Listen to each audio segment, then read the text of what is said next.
We're going to start on stage 2. That's page 329 in your textbook. And then you should already have completed that template file of the letter fold. So what we're going to do is open that template file. So I'm going to look for the letter fold template that has the T at the end of the extension. And this time you can just open it as a normal file. So we're going to open it as a normal InDesign file based off of that template. And you could do the same thing for your personal brochure. So you can use the same letterfold template file that you completed in stage 1 and then open it as a normal InDesign file and then save your personal brochure based off of that template file. So I'm going to go ahead and open that. And let's just review what we did in stage 1. So in the master page area, we created the outside spread.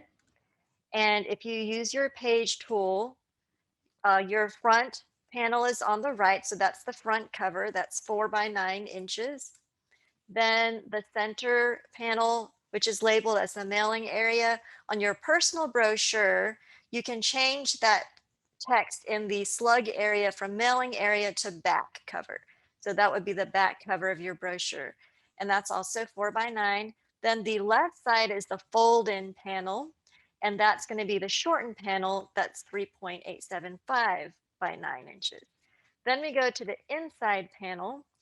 And then we see that the left inside panel is 4 by 9. The center one is 4 by 9. And then the right panel now becomes the fold-in panel that's 3.875 inches.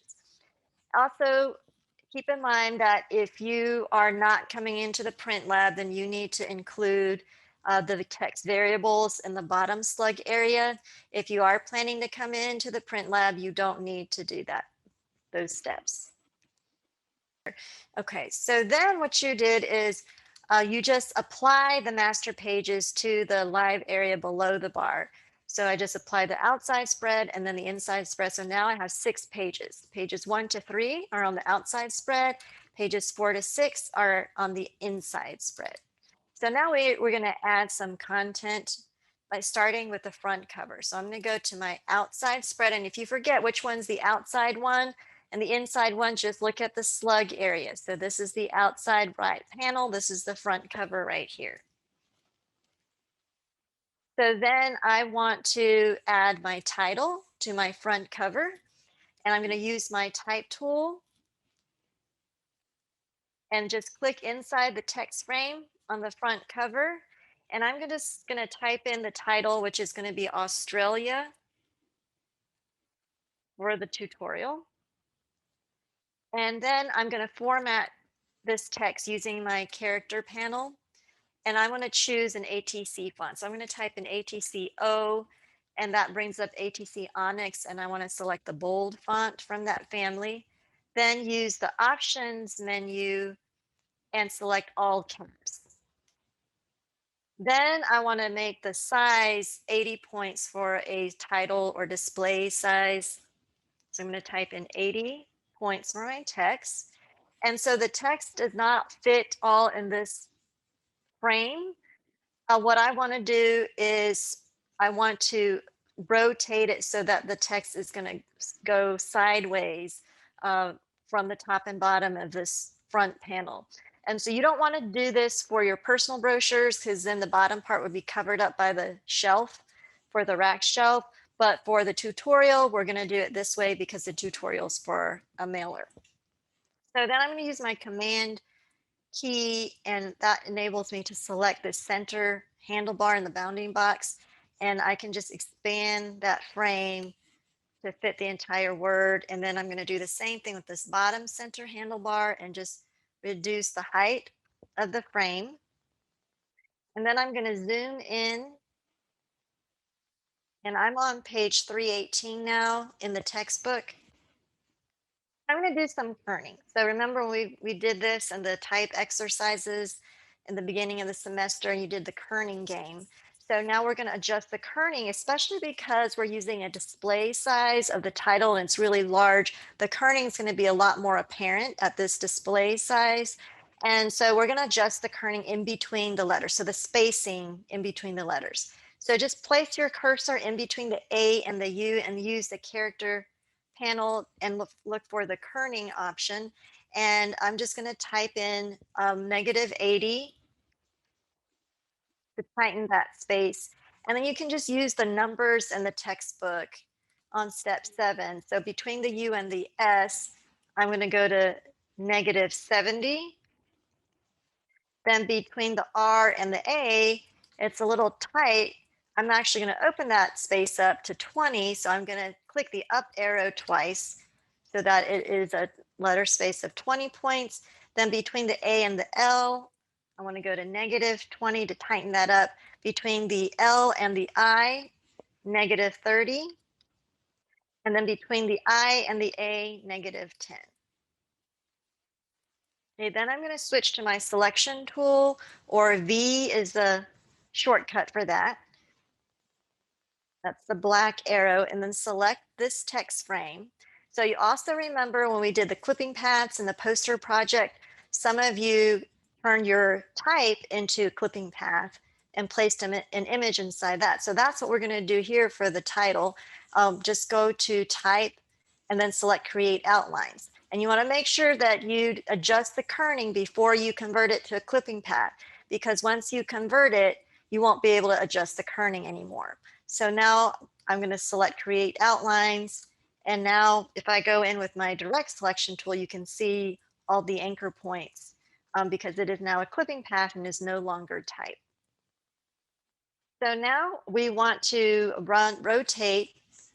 I'm going to go back to my selection tool and select the bounding box frame, and then use the control panel to rotate this 90 degrees counterclockwise. So you'll see these rotate options, and you want to select the rotate 90 degrees counterclockwise button. And now it moves it up, so I'm just going to drag this down and put it up in the corner where the red bleed margin is. So if y'all make sure you place it on the red bleed margin so that the bounding box fits within that red bleed margin. Then I'm going to drag the bottom center handlebar of this bounding box and drag it all the way to the bottom bleed margin until it snaps to the bleed margin. So that doesn't look right? That doesn't look good. It looks squashed. So we don't want the title to look squashed, especially because that bottom of the L, for example, is going to be cut off at the trim. So we need to stretch this vertically so that it's going to fit better and read better in this space on the front cover. So I'm going to grab the center handlebar here, and then I'm going to move to the left until the height. Do you see where it reads the width and the height there in the information box? I'm going to keep dragging to the left until the height is 1.625. Okay, so 1.625. Oh, there we go, 1.625. Then I can release the mouse. And now I have stretched this text. And if I hide my guidelines, so you don't see the bleed margin, you can still read Australia, right? There's nothing cut off that makes the letters indecipherable. And that's because we're using a bold font, we're using a large size of 80 points, and we're using all caps, and we've stretched it vertically. So typically you don't want to stretch your text unless there's a really good reason to do that. And so here we have a good reason because we want to maintain the readability of this display text. We wouldn't want to do that with body text, but with this display text, it's going to make it more readable. So let me bring up the guidelines again so you can see. And the reason we're placing it on the bleed margin is so that when I trim this, again, I won't see that white edge at the bottom of the letters. So if I can go in a little bit, I can go out a little bit of the page edge, and I'm not going to lose the legibility and the readability of my text. Okay, so now I want to place the image inside this frame. So remember, this is a clipping path and not text anymore. So I'm gonna select File, Place, and I want to find this image of a kangaroo. That's a symbol of Australia. And I'm gonna place it inside that clipping path. So this is a kangaroo Photoshop file, and I'm going to select replace selected item and click open. And there it's placed. And now if you click on the content grabber, you'll see the gold frame to show me where my content is. So the problem is because I rotated it, this bounding box frame, this image is also rotated. So I'm going to unrotate that by going up to my control panel and typing in 0 instead of 90 degrees. And then I can use my content grabber, and I may have to zoom out here so that I can move the content into the frame. Another thing I can do is I can select the center reference point in the control panel, the top left. Um, and then actually, let me undo that step. It'll be easier to move this before I rotate it. So I just undid the rotation. Then I selected the center reference point on the top left of the control panel. Then I'm going to type in 0 degrees. So that way it rotates it from the center and it doesn't get shifted around. All right, now I'm going to be I'm on page 321 in the textbook. And what I want to do, I'm going to click to deselect the content. What I want to do now is create a rectangle frame next to the title Australia. So I'm going to go to my rectangle graphic frame. So it's the rectangle frame tool. And then I'm going to start up in the red bleed margin on my front cover and then just drag down all the way to the bottom bleed margin and leave about 1/8 of an inch space in between this frame and the title Australia. And then I'm going to fill it with black. So I'm going to actually just go to my swatches and fill this with black. Then I'm going to go to the layers panel. And what I want to do is I want to place this kangaroo image inside this black graphic frame and combine the two shapes into one. So I can see the rest of the kangaroo in this black frame. So in order to combine those two shapes, I've got to move this rectangle to in the layers. I need to move it below the kangaroo. So I've got rectangle selected and I'm going to move it below the kangaroo. So now the kangaroo is actually on top of this black rectangle. And you can't see it here on the actual layout, but that's why you have to see it in the layers panel. So I can see in the layers that the kangaroo is above the rectangle. Then I can hold down the shift key, going back to my selection tool, and I'm going to select, I've got the rectangle selected, hold down the shift key and I can select the Australia frame as well. Now I have both of these selected, right? So I've got the black rectangle and the Australia frame selected. And then I'm going to use the Pathfinder. If you don't see that, just go to Window, Object and Layout and select Pathfinder from there. So I'm going to select Pathfinder, and what I want to do now is combine, or use the add button, and that's going to combine whatever you have selected into one shape. So it's going to combine these two shapes into one. So I'm going to go ahead and click on add. And now that I've combined them, now you can see it's added the kangaroo image into the black rectangle frame. So now I can go in with my content grabber and just move that image over to the left manually. So I'm still in the selection tool. And now I'm moving on to page 335. So I'm done here with the front cover. So I want to add some content to the rest of my panels. And what I'm going to do, first of all, I haven't saved this yet. So I'm going to go ahead and save. I go to File, Save As. And then I'm going to save this on my desktop and I'm going to call this Aussie Bold. Okay, so now it's saved and I want to open up another file. So I want to go to File, Open. And this time I'm going to open up an InDesign library file. So we have not done this yet.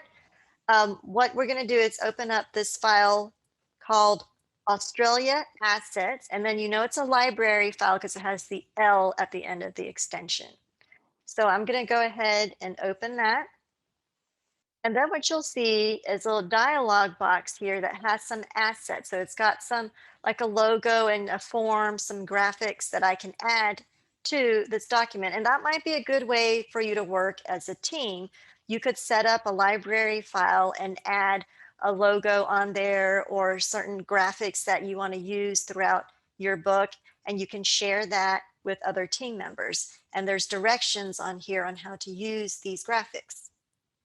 So I'm going to actually delete this one here. So when you open yours up, it should only have these two graphics. And then we can read the description. So look at the one on the right.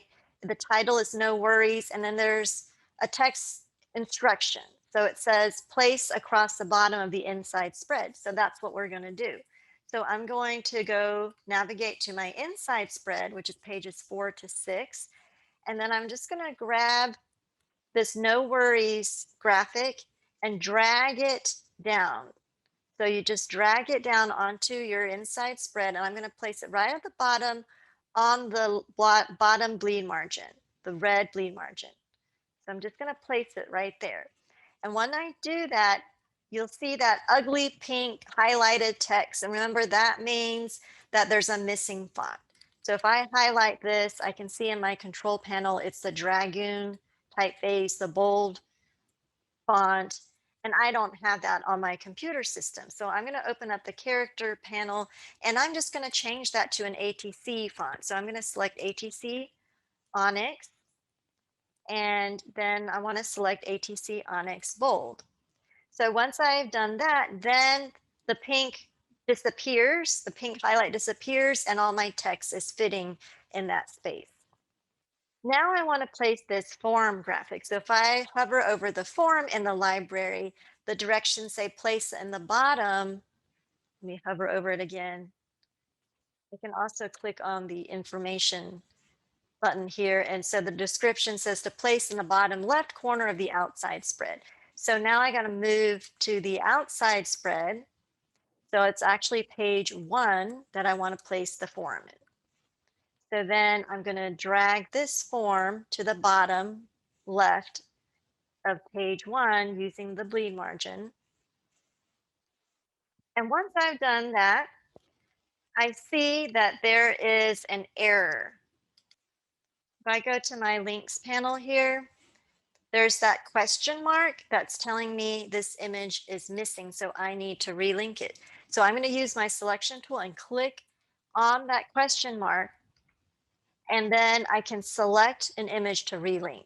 So I want to relink it to this coastline image. So look for the coastline TIFF image in your links folder. And then I'm going to click open. And now I have relinked that image. It's the background image of my form here. All right, now what I want to do is I want to add a graphic, a logo into my library panel. So this would be something you could do for your group, for example. So I'm going to first open up another InDesign file.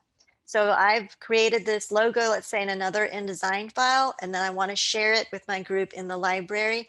So I'm going to open up this file called GE Assets. It's an InDesign file. So I'm just going to open that up. And then you'll see that there is a logo on here. And I'm just going to select this entire logo and drag it into the library. So I'm just going to drag it right here and place it onto the library. So very easy just to add it to the library here. And then I can give it a title and some directions. And so I'm actually on page 338 here, if you're following along. I can click on the info button and then I can give it a description. So in the item name field, I'm going to call it logo with address. And then in the description, I'm going to type in use this group wherever the logo and address are required. So now if I hover over it, I'll see that title with the directions. Then I can switch back to my other file. So now I'm going to go back to the Aussie Fold InDesign file. And I'm going to use, I've still got this library open. Now I can drag this logo into the center outside panel. And since this is a mailer for the tutorial, I'm going to rotate it as if this were an envelope. This would be the part where you would put the stamp on. So then I'm going to rotate it 90 degrees counterclockwise. And then I can just move this up within my margins on the center panel. With the brochure, you don't need as much of a thumb space as you would for a newsletter. So you can go less than half an inch. You could go to a quarter of an inch just because of the smaller format. That way you can fit more text content on there, and it's not meant to be read as a newsletter would be. So there would be more, usually more sections of information interspersed with photos and graphics. So it's not as much of an issue for the brochure with the thumb space. All right, so then the other thing is we want to put the logo up here above the form as well. So I'm going to use the same graphic in the library and drag it right above the form. And since I already have the mailing address and the website in the mailing panel, I don't need it here on this page on the fold in panel. I can go in and delete that information. So I'm going to just select the address and delete it. And then I just have the logo above the form here, and I'm going to switch to my selection tool and just move that down a little bit. And if I hide my guidelines, I can see what the outside spread looks like. And then I can move on. I'm going to actually move on to page 342, where we're going to edit basic graphic frames. And then I'm actually going to start on page 331. So I'm going to go to my inside spread now. I'm going to turn my guidelines back on. And what I want to do now is I want to create some frames that I can insert some photos in. And we did this for the letterhead project. Remember when we place photos at the bottom of that letterhead for the GC market? So it's the same process. What we're going to do is create several rectangles at the same time. So I'm going to switch to my rectangle frame tool. And then I'm going to start on the left. So it doesn't matter so much where you start, just somewhere in the lower portion here. I'm going to start on my page margin area. And I'm just going to drag all the way across to my right page margin, but don't release your mouse yet. So I'm still holding my mouse down, and then I'm going to click the right arrow on my keyboard 3 times so that it's going to create 4 rectangle frames. Once you've done that, then you can release the mouse. So now I have 4 consecutive, equally sized, equally distanced graphic frames. And then with these still selected, I'm going to use the control panel to control the position. So then I'm going to switch from the center reference point to the upper left. And then I'm going to position the frame's top edges to 5.8 on the y-axis. And then I'm going to change the height to 2.35. So now the bottom of these rectangle frames are overlapping that blue banner at the bottom. And they should all be at the same height, 2.35. And they should all, the top of the frames are all on 5.8 on the y-axis. With these frames still selected, I'm going to go to my selection tool, the black arrow, And I'm going to go ahead and format these images here. So I can go to frame fitting options. So if you hit Control right click, you'll see fitting and then go to frame fitting options. And then I'm going to select auto fit and I want to fill the frame proportionally from the center. Then I can click OK and these are formatted. You won't see the formatting until you place the images into the frame. Then we're going to go to object styles. And if you don't see object styles, just go up to window, go to styles, and then select object styles from there. And just like with text styles, you can create styles for objects too. So that's what we're going to do here. We're going to create a style for these graphic frames that we're going to place photos into. So these 4 frames are still selected, click the basic graphics frame, and that's going to add this black border around the image, the rectangle frames. Then if you control right click on the basic graphics frame, you can select edit, and then we can make some edits to this style. So select fill under basic attributes on the left, and then choose paper to fill it. So right now there's no fill, so I'm going to select paper to fill it with white. And then on page 333, I'm going to select text wrap. I have to scroll down here and select text wrap and other. And remember, you did use the text wrap in the newsletter, so we're going to select a text wrap here. So we're going to select the wraparound bounding box, and then choose an offset margin of 0.0625 on all 4 sides. Then we can click OK, and it's added those attributes. You can see that text wrap around the frames, and now it's filled with white.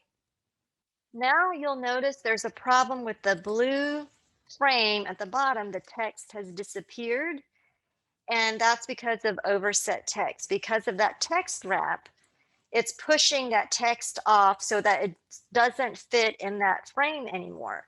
So anytime that happens to you and you're missing some text because of a text wrap, select the image where you're missing text or select that frame so you can see that overset text icon show up, and then hit a Command B or Control right click,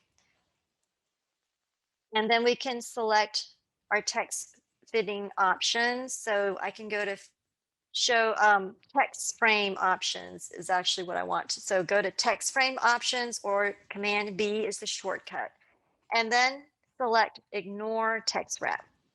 So once you do that, it's going to ignore the text wrap around these objects here, and the text in this frame only shows up again. So it's going to ignore the text wrap for this frame or this object. And then I'm going to click OK. All right, I think we're almost done here. We're going to create a new object style. So I'm going to deselect that blue frame and go back to my object menu. So I've got the object style open, and I'm going to select this first graphic frame on the left, and I want to add a drop shadow. So I'm going to go to the effects menu. If you don't see that, just go to window effects to open that up, and then click on the effects icon next to the trash can and select drop shadow. And this is the default. This is way too dark, so I'm going to change this to 45% and instead of the 75% default. And I can select a custom color. So when you place this blue graphic on the bottom here, it automatically added the color swatch from the library. So that was this corporate blue color. So I'm going to select that corporate blue swatch for my shadow so that now I have a drop shadow that's a blue shadow that's 45% opaque. And I can change the X and Y offset here to 0.04 inches. And then I'm going to click OK. So now I can see that drop shadow. I'm going to zoom in here so you can see better. And then I can create a style based on that drop shadow and apply it to all my other graphic frames. So now go back to Object Styles, and I'm going to click a Create New Style button. So I'm going to hold down the Option key on my keyboard and then click this Create New Style button next to the trash can. And I can name this style, so I can call it Image with Shadow. And because it's just going to adopt whatever I have selected. It's going to adopt all of those styles, so I don't have to recreate it. I can check apply style to selection, and then it would apply it to whatever I have selected. I can also go to the stroke. So before I okay this, I'm going to go to basic attributes and look for the stroke option. And I'm going to get rid of that stroke because I don't want that black outline. So I'm going to select none. And then that's going to apply it to my selected object here. So then I'm going to click OK. Now you can see that black stroke disappears. And I'm going to hold down, go to my selection tool and hold down the Shift key to select these other graphic frames. Then I'm going to apply this image with shadow style by clicking on it. And then it has applied the drop shadow and gotten rid of the black border on all these other graphic frames as well. So that is the end of stage 2. So if I zoom out and look at this without the frames on my inside spread, I've got 4 graphic frames that I can add photos to later with drop shadows. I have this bottom banner that I added from the library. Then if I go to my outside spread, I have the front cover, my back cover, and then the fold-in panel with a form and logo on it.